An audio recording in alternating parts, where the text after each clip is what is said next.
everybody, CW here. I'm doing a little bit of casting this morning. Still casting with these couple of molds that JH586 sent us down. And I pulled out another mold because I've been looking and watching for molds like I always do.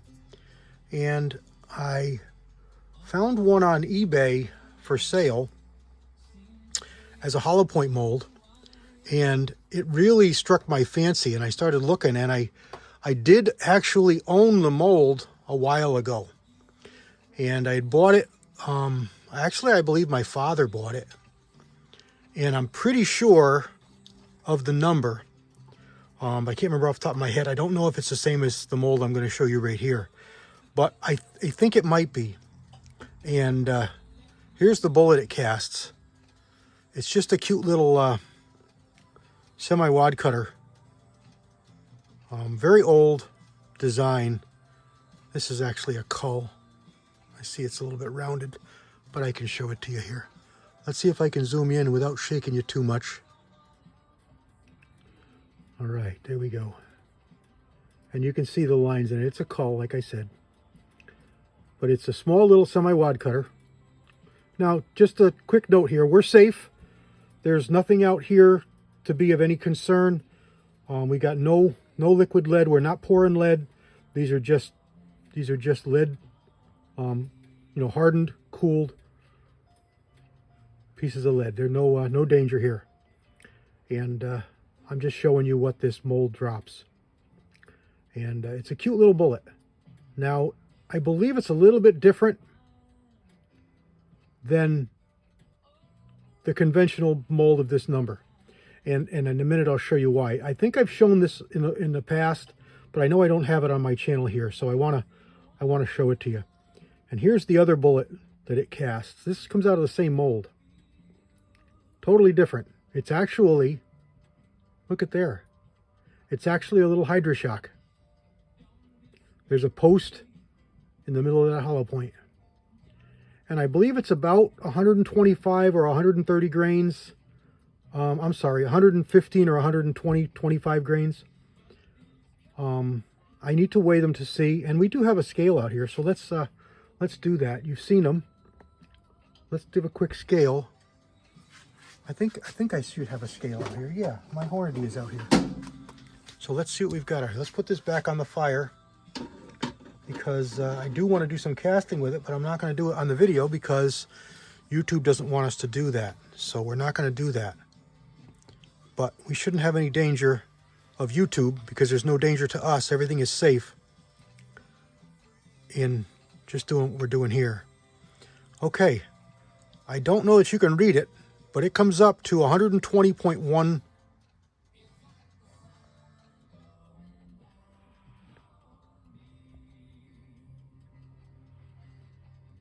120.4 for that one. See how much we vary. 120.5. It will vary a little bit because that center post often doesn't get formed. 120.3. So that's really good. That's 0.2 of a grain variant. So let's do the little semi-wad cutter. Wow, it's even lighter. I thought it would be heavier. 116.4. This one's a nasty one. 116.7, so 0.3 heavier. Here's another one. Oops. 16.4, so it's pretty consistent. Pretty consistent for what it's dropping.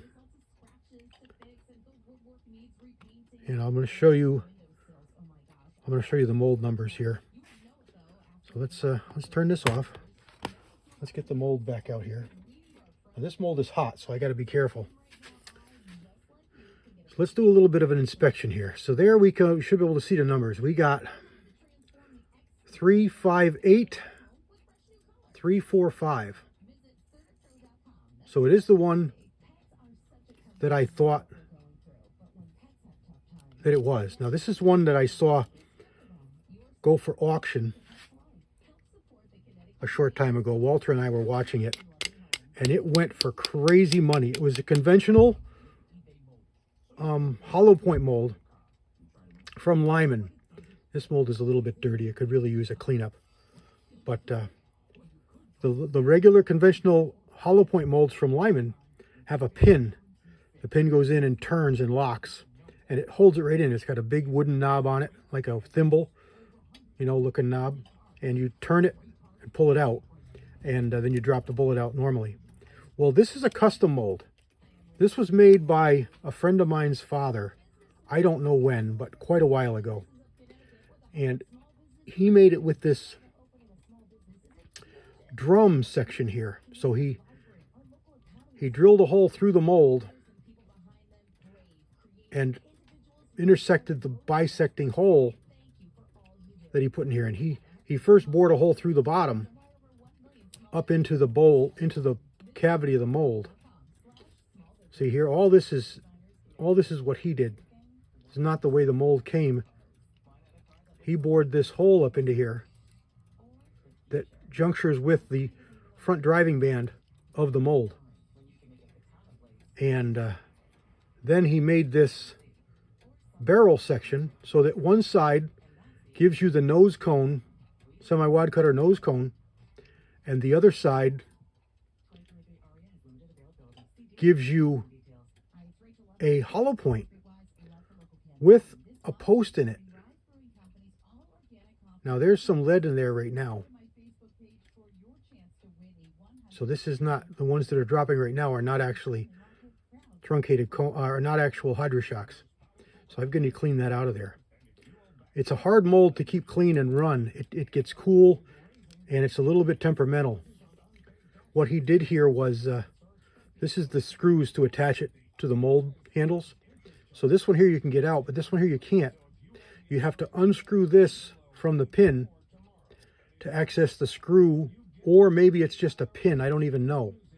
But this is attached to this pretty securely. I have never really tried hard to get it out. Oh, it looks like it would just unscrew. All right, it just unscrews. So it's not a big deal, but I haven't played with it. This is just wood material. You can see it's getting a little bit charred, and you got to be careful. I've got two that are like this that he made, and you got to be careful you don't burn them. But it works really good. You just turn that little handle, and you can spin it over from a semi-wide cutter style to this hydroshock, I'm calling it, style. And of course, single cavity, as you can see. And it drops out really good. It works really good. It's really a cool mold. So let's get this back on the fire. I can't show you any casting with it, but I've shown you the bullets. Let's get some of them powder coated and finish up the video.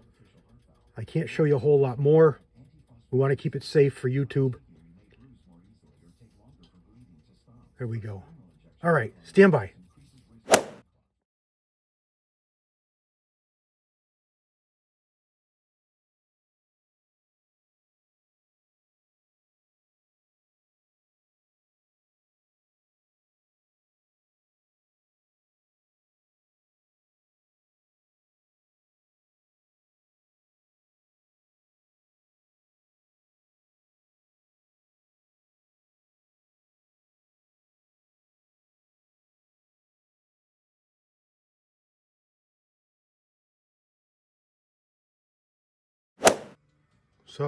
So I chose Cadillac Blue and Light Violet. So that's what we got here. And they come out really good. They're both Eastwood colors. The dark blue is the Cadillac Blue. It's a really nice color. And this is it's actually a little bit dark because I did put a tint of something else in there at one point. So it's a little bit dark for Light Violet.